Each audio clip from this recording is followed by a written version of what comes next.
Say goodbye to AM radio. This is the focus group.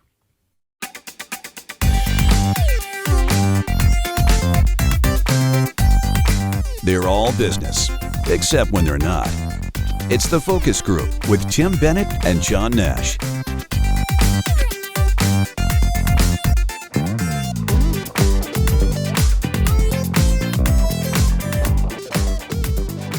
Hello, everybody. Welcome to the focus group. Tim Bennett, as always, here with my good friend and co-host, Mr. John T. Nash. We're in our 15th year. 15, 1-5. Who knew? Who knew, indeed. Find out all about us and find all of our programming at focusgroupradio.com, including our podcast, which is TFG Unbuttoned, which is released on Tuesdays. You'll also find our sponsors there, particularly Deep Discount. You'll see them in the right-hand margin. Click on the Deep Discount logo and start shopping away. How our show works is we have a little bit of banter, then we do 2 articles that caught our eye during the week, and then we have a Deep Discount recommendation for you, a business birthday, some shop talk toward the end, and we have, as we march our way into June and Pride season, we have a segment called The Road to Pride, and today John and I are going to introduce you to Sofi Goode from the Trevor Project, and all the great work that the Trevor Project is doing. So each week, as we go into June, we're going to highlight a different nonprofit that some you may know and some you may not know. So it's a segment called Road to Pride. Mr. Nash came up with that name. Pride. The Road to Pride. It's like the Road to Ballyhoo or something. Don't you feel like it's a Bob Hope, Bing Crosby movie? I guess who could play who? One of us could be Bob Hope, one could be Bing we bought Crosby. green screens thinking we'd have some exotic background, but that didn't go anywhere. We need to work on that. Because we had green halos. Tim is correct. We did get these really nice green screens that are self-contained. This thing slides up, and we were going to have a kind of a uniform background behind us. But it all depends on how you record it, and it's a software thing, and blah, blah, blah. So I have to look into it more.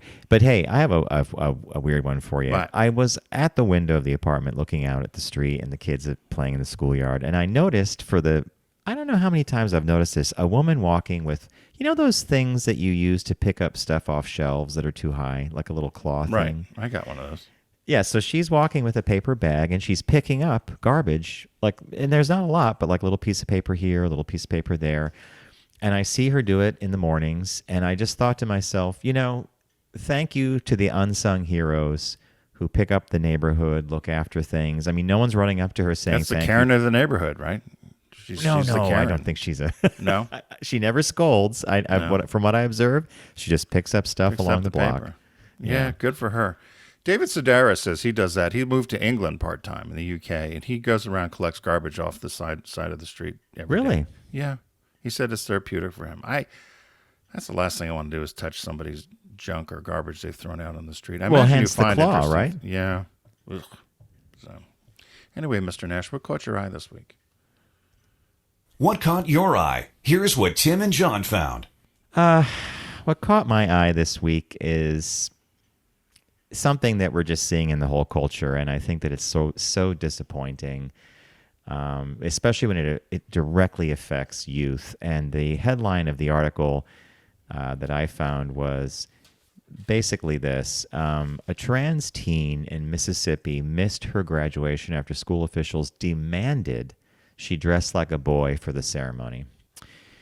So the Mississippi high school tried to force a trans girl to wear boys' clothes for graduation. The ACLU filed a lawsuit against the Harrison County School District on the student's behalf. And in the end, the trans girl skipped her graduation after a district official told her parents she had to dress like a boy. I could go through the particulars of this, but didn't I just do it with 3 bullet points? And what are we really looking at here is what was the harm in her choosing to go to her prom or her graduation dressed as the gender she feels she is? Who does that really harm? I mean, and to imagine the trauma the child feels to have the ACLU step in, to have figures of authority that you're supposed to respect and look up to basically say, "Nuh-uh, you better do this." The finger wags, right? I don't know. How do you feel about this? 2 things. One of them is, doesn't everybody wear, or don't you wear a graduation gown anyway? You wear a gown, yeah. So how other than maybe if they required her to wear a tie, but some women wear ties. So I thought about this as you were talking, and I wondered. Of course, it was many years ago. But if we graduated high school together, if there was somebody who decided they wanted to come in a outfit different than their gender, or whatever, I guess maybe we didn't. What do you think would have happened? For you and me, if we go all the way back to high school days, I don't know, Tim. It's a great question because back in the day, our faculty was obsessed with us not pulling any pranks. Yeah. when we graduated. But here's the thing: this girl wanted to. She was going to follow all the other dress codes. She was going to wear the robe, the Right. garment, the hat if there was one. But it says here, graduating boys in the school district are expected to wear white shirts and black pants. Oh, Graduating girls are expected to wear white dresses. So that was the deal. There was a uniform. Yeah. Oh, okay. Well, I don't know. Did I miss where this was located? You did. Can you guess? Was it Texas or Florida? Mississippi. Well, there we go. No, I don't mean to cast aspersions on the fine state of Mississippi, but a lot of stuff like this comes out of there, right? Yeah, I did see something over the weekend where somebody said that it was someone out of Kansas, I think, Kansas or Nebraska. It was a state senator that said that, and she was a Democrat, and she said, don't forget about it. She says there's a lot of people in these red states that seem to be either forgotten or we've just written off. She said, That's a but there's good a lot of point. she said there's a lot of people here doing work to try to make things better or change things. That's And a good we need point. as much Yeah. help or more than anyone in a blue state in terms of fighting some of these issues around women and LGBTQ issues. I'm with you on this. I don't understand Who's harmed? if you didn't do anything, it would have happened and no one would have known the difference and it would have moved on, right? So you make a deal out of it and it becomes a much bigger issue than it really is. And it gets national attention. It says at the end of the article, it said, according to the lawsuit, the student had selected a white dress to wear to graduation and had worn dresses to school previously in classes and extracurricular events throughout the school year, including the prom. I come down to this thing. It reminds me of gay marriage. Yeah. How is my marriage affecting yours? Or how, it's like, how is this it's a level of insanity that we haven't seen in 2 decades. We've seen it before, though. It reminds me a little bit of the story I talked about with our friends Pam and Nancy. Her daughter was going to a little private school in Philadelphia, and one of the little boys wanted to wear a sundress to school. Yeah, they were 5, 6 years old. And his sister wore a sundress, and the little boy decided he wanted to wear a sundress. So the father was upset. And they talked to the teacher or whatever, and they said, you know what, let him wear the sundress to school. The kids will make fun of him and tease him. He won't wear it again or get it out of his system. So the little boy puts on the sundress, goes to school. I said, what happened? She said, all little girls are like, oh, it's so pretty. Oh, it's really...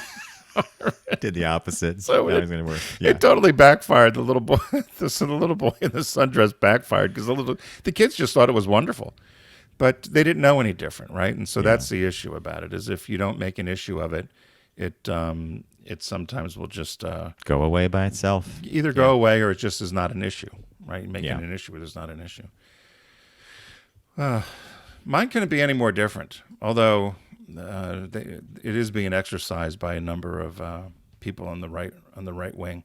The headline is "Say Goodbye to AM Radio: Why Car Makers Are Removing It from New Models." Do you listen to any radio? In the car, no, unless it's obviously Sirius because we subscribe. Right. But the last time I did listen to the radio was 1010 Winds, which is an AM station here in the city with traffic and weather. For traffic. Yeah, and that was exactly why we tune it in. But here's what's happening on the bridge. Here's what's happening in the tunnel. Yeah, I do the same thing to find out what's going on with weather or with traffic because it's reliable. But a number of automakers, BMW, Mazda, Volvo, Volkswagen, and Tesla, have removed or plan to remove AM radios, and they're all getting removed from at least their electric models. And Ford Motor Company has gone a step further in removing them out of gas and electric cars. So the issue for removing the AM radios, they said that the electromagnetic interference is the reason for removing the radios from the electric vehicles. So the electric motors will interfere with the AM radio, and it makes it all staticky. So because it's you know what that does? It's electric, right? So it makes it staticky, and that's why they were removing them. But so a majority of the stations were upset. There's 4,000 AM radio stations in the U.S. I had no idea there were that many. And they predominantly broadcast news, talk shows, sports, and more. But only 1 in 5 people that do listen to radio tune into AM radio. So as this is going down, of course, the two lawmakers, two unlikely couples, actually, Ed Markey from Massachusetts, the Democrat, and Ted Cruz from Texas, have joined together in a bipartisan mission, I guess, to introduce legislation that's going to require all manufacturers to put AM radios back in the cars, because they said that exactly what you just made mention to, that for many people, for traffic, for weather, for the emergency alert systems, for hurricanes, FEMA, all those critical public messages are often broadcast through AM stations, and it would be a huge disservice to take those away from the driving public. And so they're trying to request this legislation. They think it might go through, but they can't force them to these manufacturers to put the radio back in, but they're going to require them to let people know when they buy the car that it does not have an AM radio, and make them aware of the fact that it does not have an AM radio. The car makers have come back to say, so many people are using streaming services and other ways to get their information and get their news now, that AM radio is really not all that necessary, because people have digital radio, satellite radio, as you mentioned, mobile apps, can listen through their phone. So, and then, of course, not to be outdone, the conservatives all jumped on the bandwagon and said this is a conspiracy because most of old talk radio, remember Rush Limbaugh and the whole crowd, Sean Hannity, were all carried on AM channels. So they say that this is a way for the right wing, or the lefties and the to muffle conservative, to muffle conservative talk, and so see what happens. But I'm with you. I was rarely driving the car the other day, and there was a major accident, and I immediately went to AM radio to AM see radio. what routes were blocked. But the odd part is, so Sirius used to have traffic and weather. They seem to have done away with it. Tim, I found that they still have it listed in the channel guide, but when you click on it, it says this station is no longer I wonder why they got rid of it. I don't know. I It was all mostly automated anyway, right? Yeah, I couldn't figure it out, because particularly New York was all its own thing, right? So it was 24 hours. I thought, is somebody sitting in one of those tiny little booths? There was like the size of an old phone booth, reading the same thing over and over again every 4 minutes. No, it would repeat. They would record and repeat. Yeah. So, so that was the what AM radio, the demise of AM radio. The demise of AM radio. Hey, as many of you know, Deep Discount's a partner of ours here on the Focus Group. Be sure to find them at focusgroupradio.com and click on the Deep Discount logo. They've been supporting us, and we like when you folks support them by shopping from them. Right now, they've got a one-word sale going on. So one-word movie titles and one-word band titles.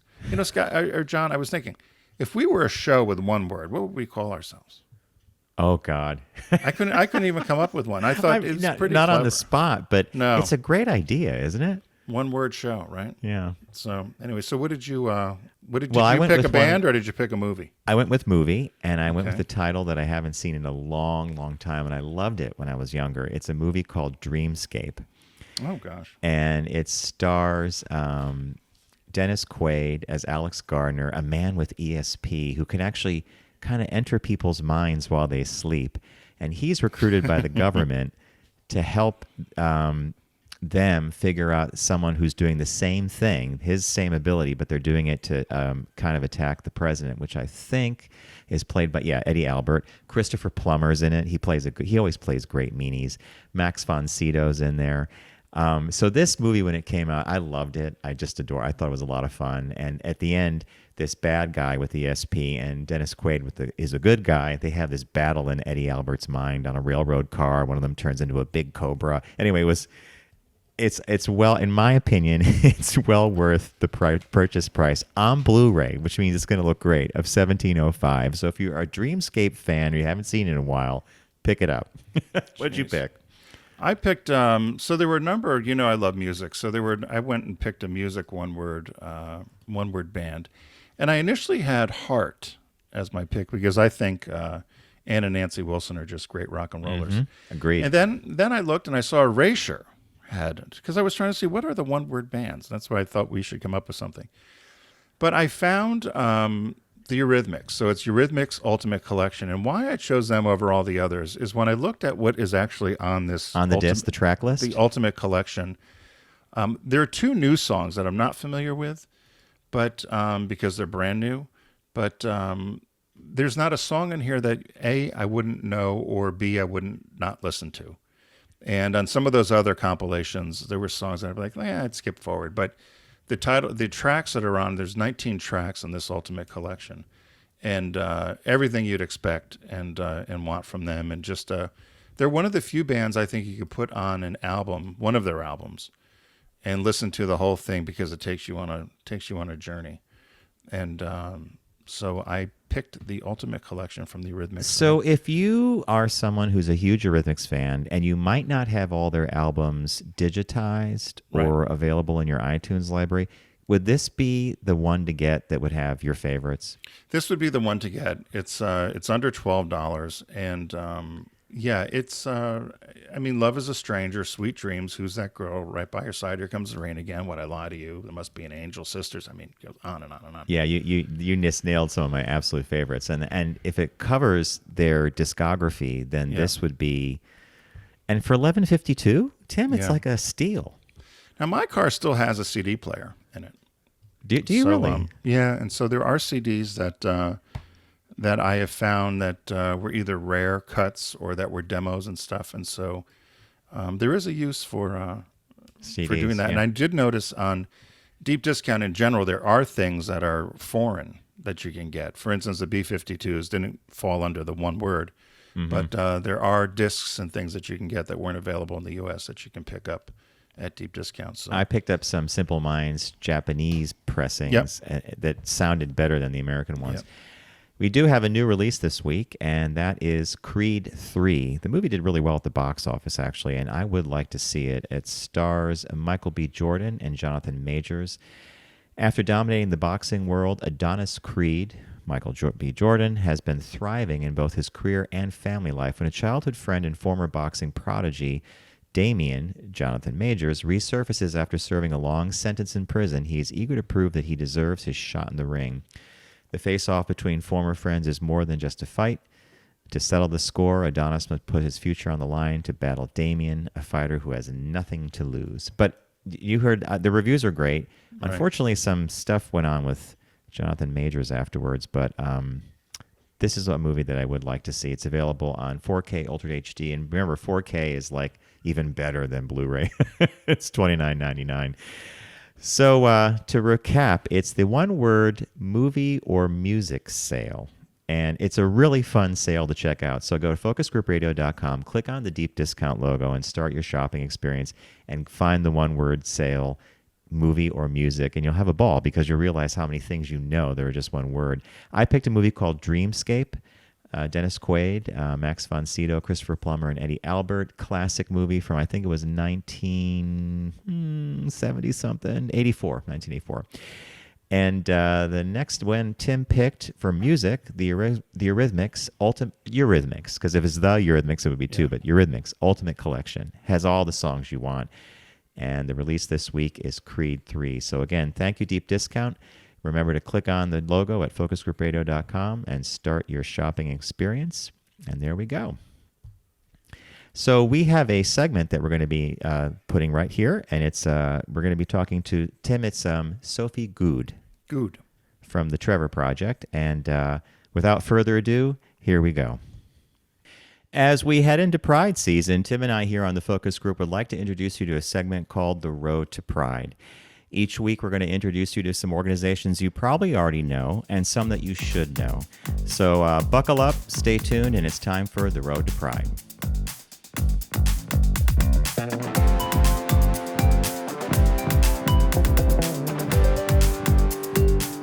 Joining us now from the Trevor Project is Senior Corporate Partnerships Manager Sofi Goode. Welcome, Sofi. A lot of our listeners know about the Trevor Project, and they certainly know the name, and it's an organization that's been doing an amazing job for several years. But as we like to say here, since we're marketing advertising guys, give us the elevator pitch, the 2023 elevator pitch for the Trevor Project. For sure, John. I always love to share what we do, so happy to do so.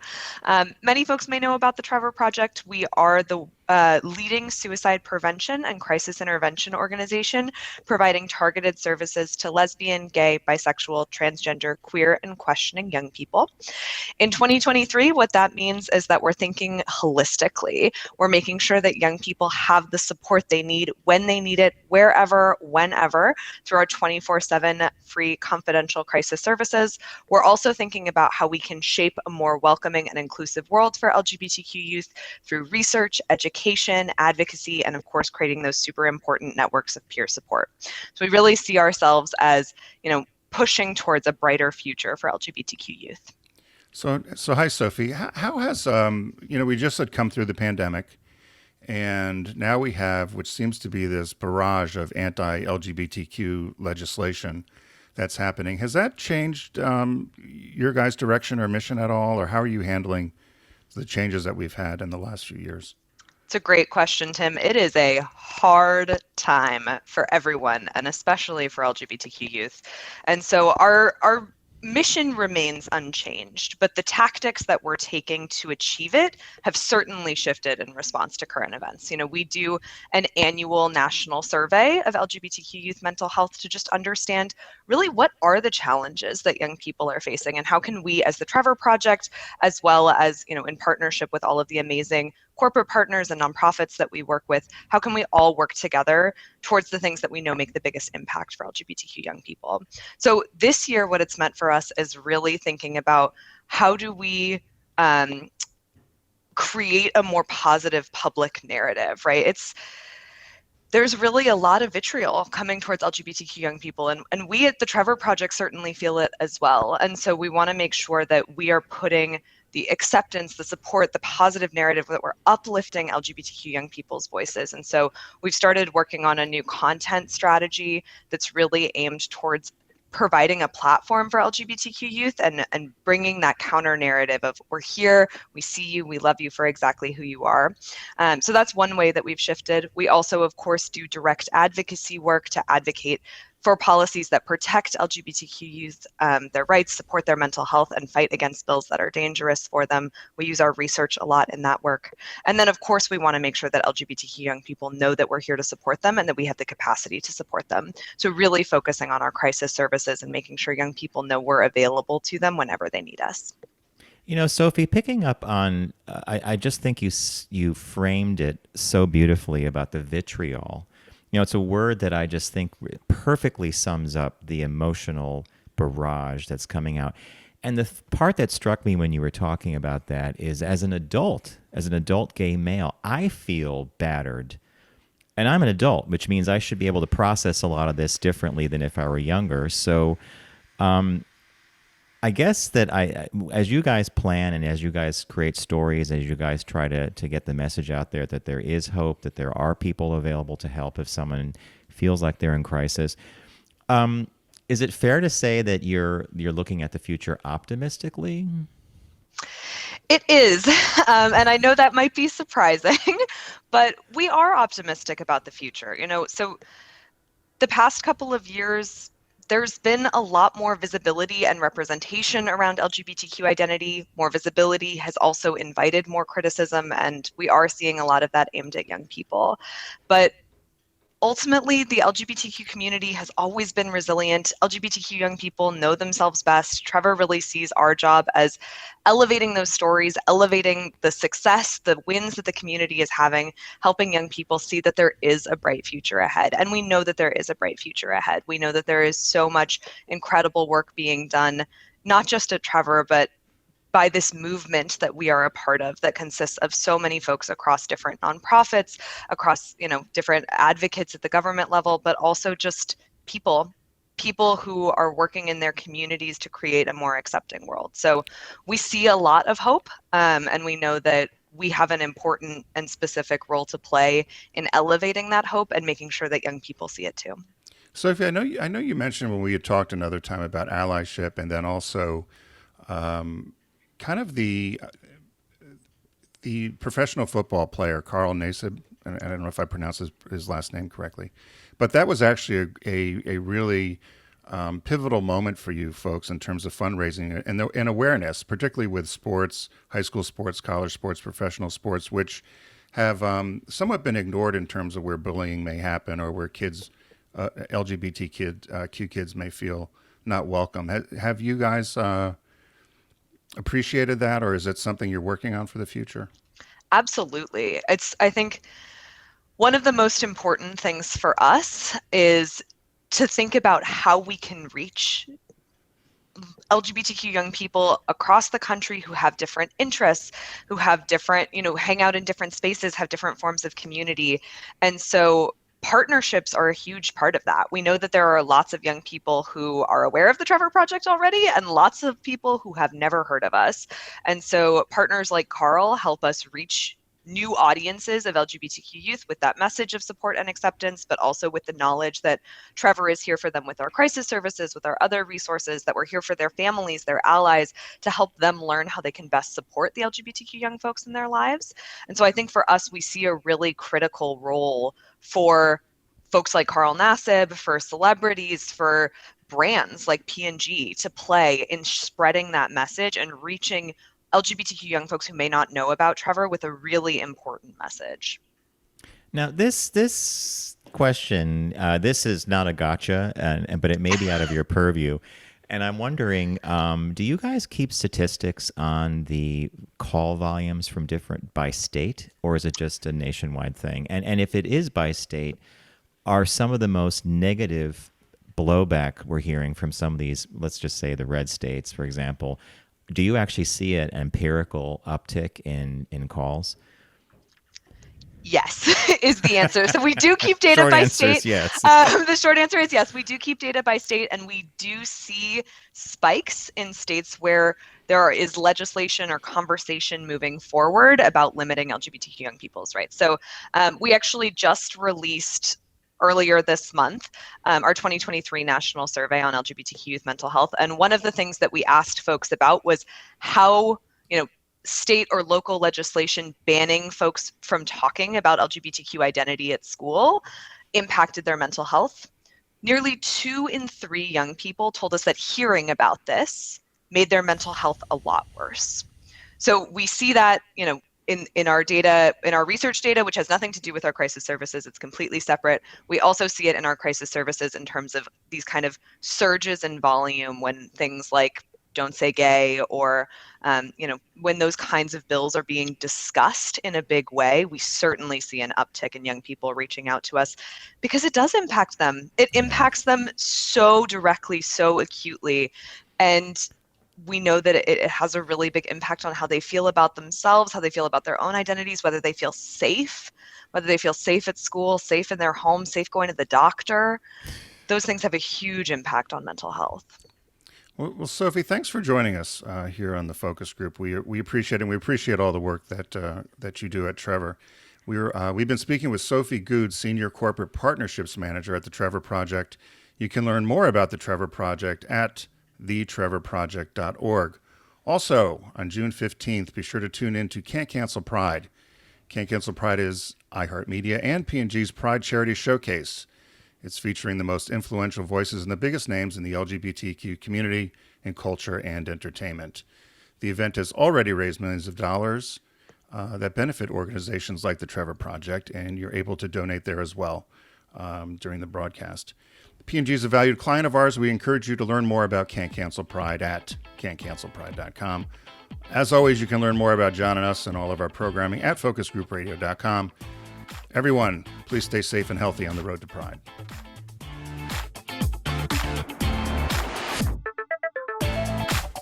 You're listening to The Focus Group with Tim and John. Learn more at focusgroupradio.com.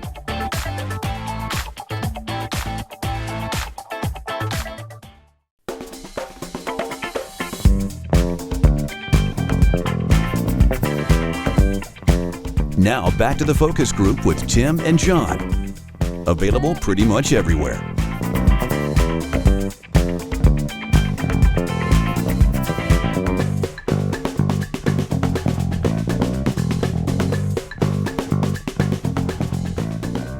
welcome back, everybody, and welcome to the focus group if you're just joining us midway, which if you did that, then you missed our upfront and our Road to Pride segment with the Trevor Project. So you can always rewind or find everything at focusgroupradio.com.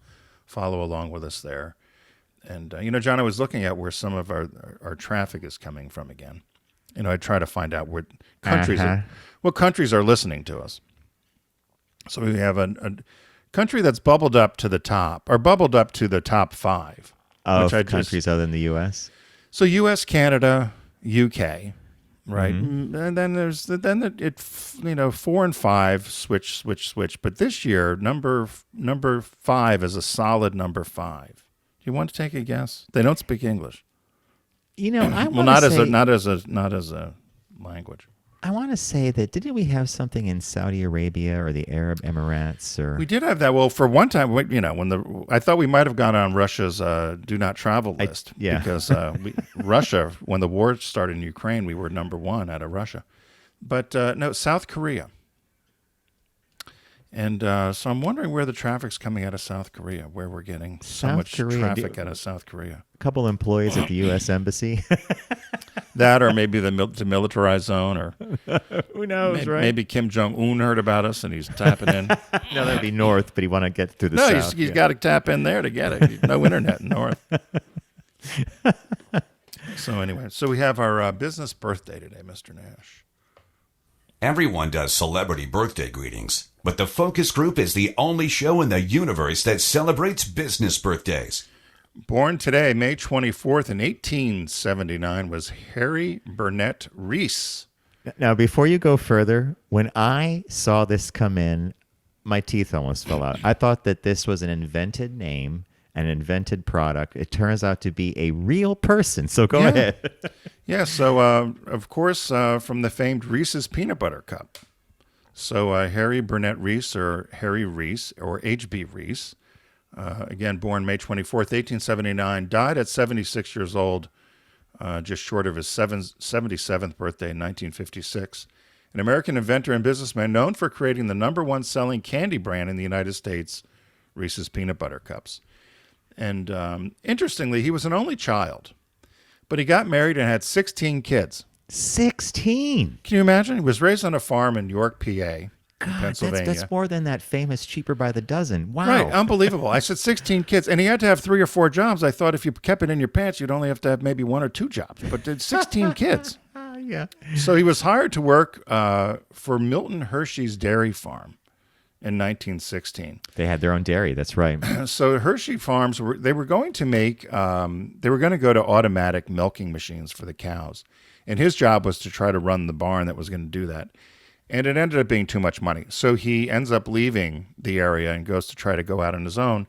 And he started to make his own candies in his basement in his house.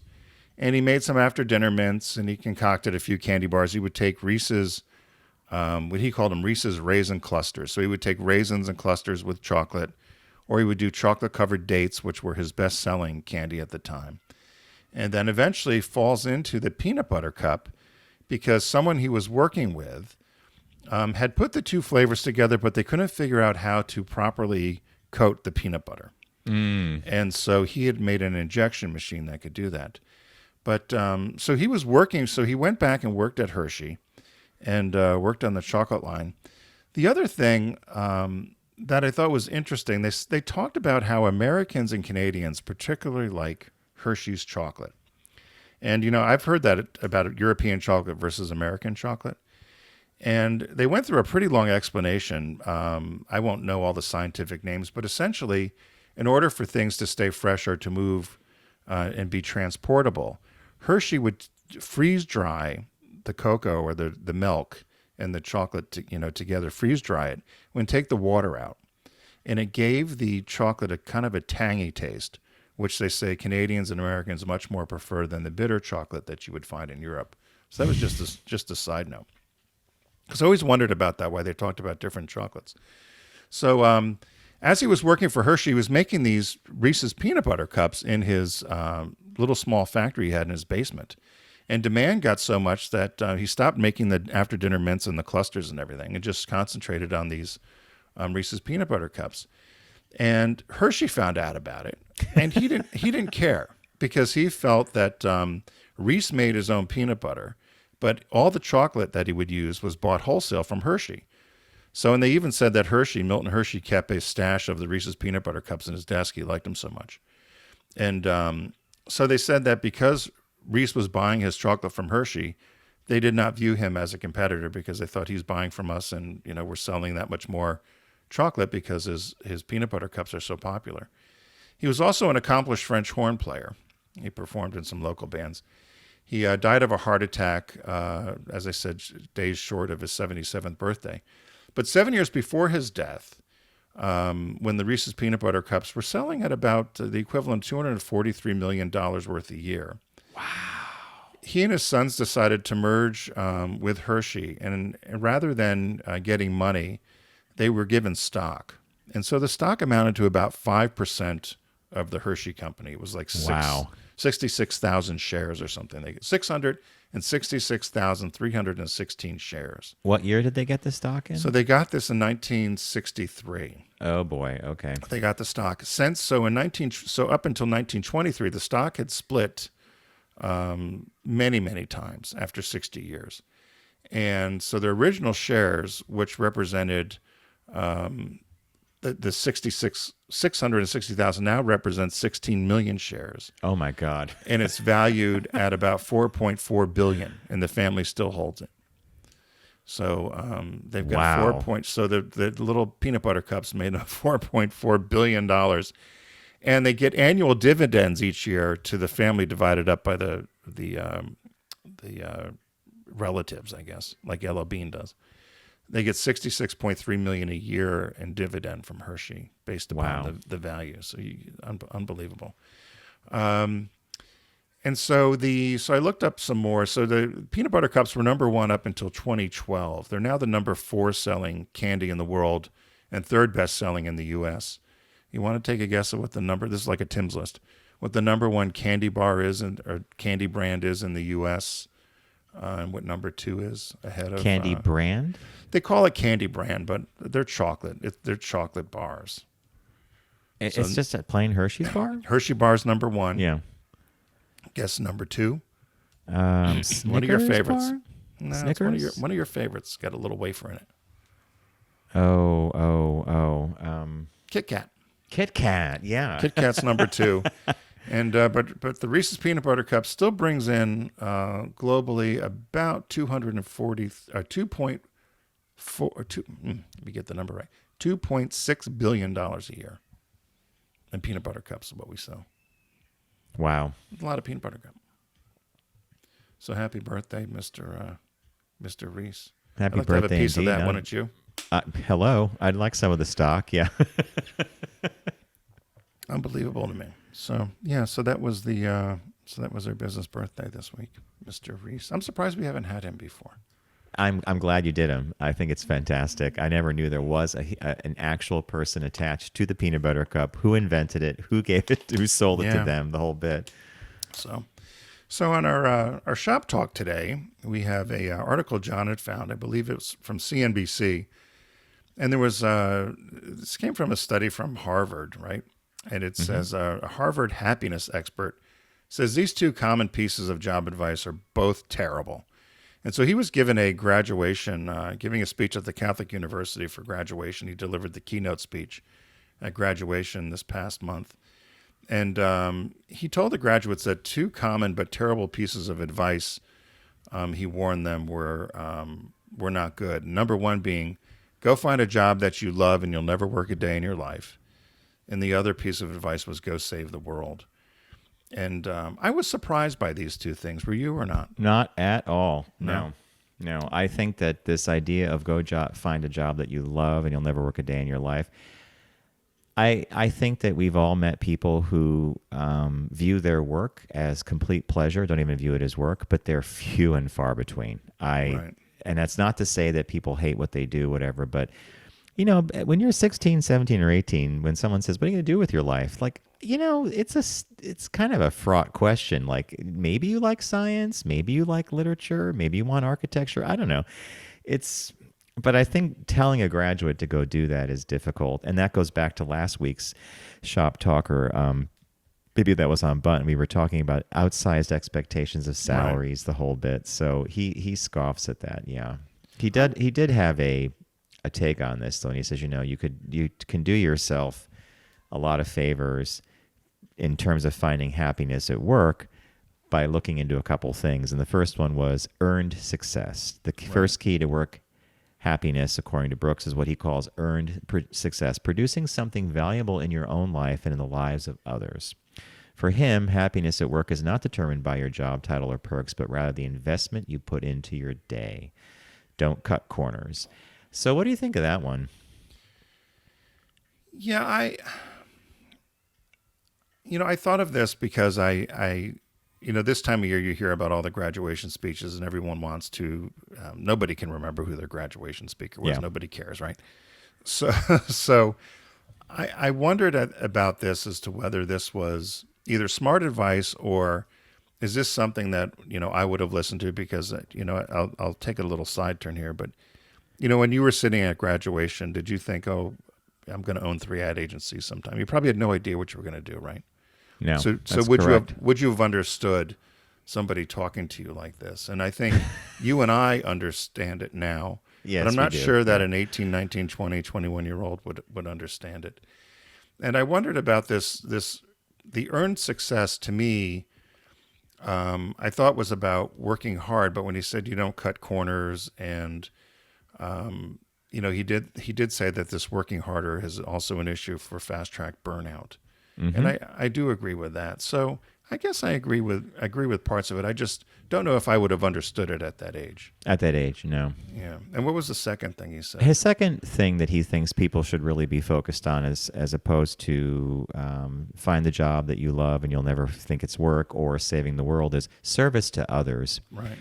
Experts agree that positive relationships at work are a necessary ingredient for job satisfaction. Brooks's second thing, service to others, to finding joy at work is in line with that of finding, joy in life. Do your job in a way that serves others, not just yourself. He told graduates that for ultimate happiness, it does not matter if their job is fun all the time or whether it single-handedly fixes the world. Instead, deeper satisfaction comes from work that can make a difference in the lives of some. And serving others comes from how you do your job, not what your job is. He believes that you can serve others whether you work in a bank, put roofs on a house, or raise children. Let's be honest, there are very few institutions and parts of our lives where people really care. Service to others, I think, is not a bad idea at all. I at first I didn't think that it was that answer that he gave, that it was about. Right. I think you could almost say it was bringing your authentic self to work, treating people with decency, Right. treating the customer like you would want to be treated yourself. That is in itself fulfilling, right? No, I agreed. And, if you were, and this is putting you on the spot because I'm not so sure I can answer it, but if you were asked to do a keynote or a graduation speech, would you have a particular theme or something that you were just off the top of your head, you say, oh, I would talk about this? Time. Talk about time. You would talk about time. I would talk about an article that I read in The Atlantic about 3 months ago where the author basically broke down how many minutes of our life we spend working versus everything else we do. And it turns out that work and career are not as huge a factor of our waking hours as you might suspect. And it gives you an insight into where your energy should be going. So I think it hooks into this too. So if you're not thrilled about your job, a lot of us aren't, but you're making the money, focus on things in your life that do give you happiness. It could be your kids, your family, your partner. It could be extracurricular stuff. It could be your hobby, cycling, whatever it may be. Yeah, I would, think of a most precious commodity we have, right? Is time. We can't ever get it back, and we give it a lot of it away. Yeah, that's a good. I'm pleasantly surprised that you had something that quick. I don't think I could have. I couldn't have What would come you out. do? I don't know because I thought about that. I thought, gosh, as I was reading this article, and these 2 words of advice that he thought were terrible, because everybody wants to. Let me give you great advice. Let me tell you things you need to know. And so I thought he took a left turn when he said, "Let me tell you 2 pieces of advice you probably got that are terrible." And I started thinking. I thought, gosh, if I had to impose any wisdom on somebody, mine's more homespun, I guess. I don't know. I imagine you giving a speech about decency, in all honesty. I think you would, you might not use that word, but I think you could, I would not, it would not be unexpected if you talked about proper behavior or just treating other people with, dignity or respect, or just being decent to someone else, right? Yeah, I think decency is a good one. Another one I probably, although I don't know how I would weave it, but it might be the importance of showing up. And what showing up really means. What it means, yeah. And there's 3 or 4 examples in my life where I'm not sure I would even have the nerve to do it now, but I showed up. And so I'm thinking, well, that might be something to challenge people to do. So, I don't know. That might be kind of where I would go. Not that anyone's asking me to speak at any graduation.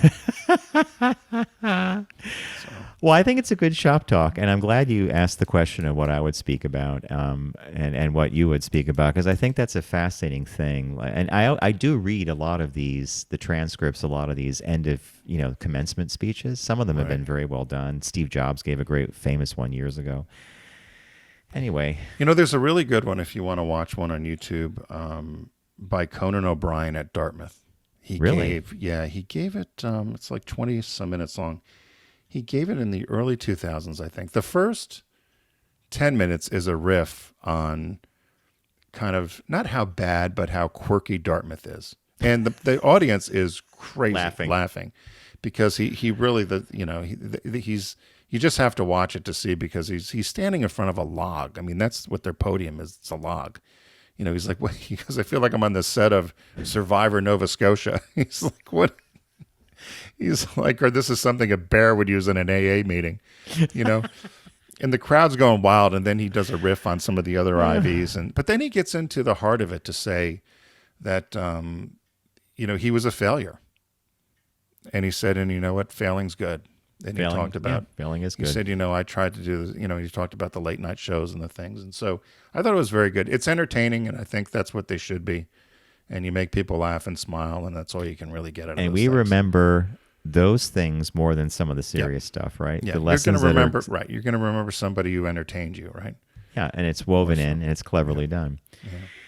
All right, folks, we're going to wrap it up there. Thanks for joining us here on the Focus Group. We want to thank our friends at Deep Discount. Go to focusgroupradio.com, click on the Deep Discount logo, and start your shopping extravaganza. It's one-word sale. That could be a movie title or an album title. I picked a movie called Dreamscape. Tim picked Eurythmics, a complete compilation, and in his expert opinion, it truly is a compilation that's worth having because it has all the best. All the stuff you want. And the new release this week is Creed 3. We want to remind everybody to please don't text and drive, arrive alive, especially with the upcoming holiday weekend.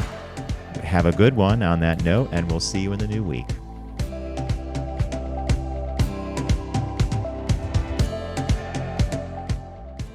It's The Focus Group with Tim Bennett and John Nash. Accessible on all platforms. Subscribe, like, and rate us on your platform of choice. Learn more at focusgroupradio.com. That was a stunning focus group.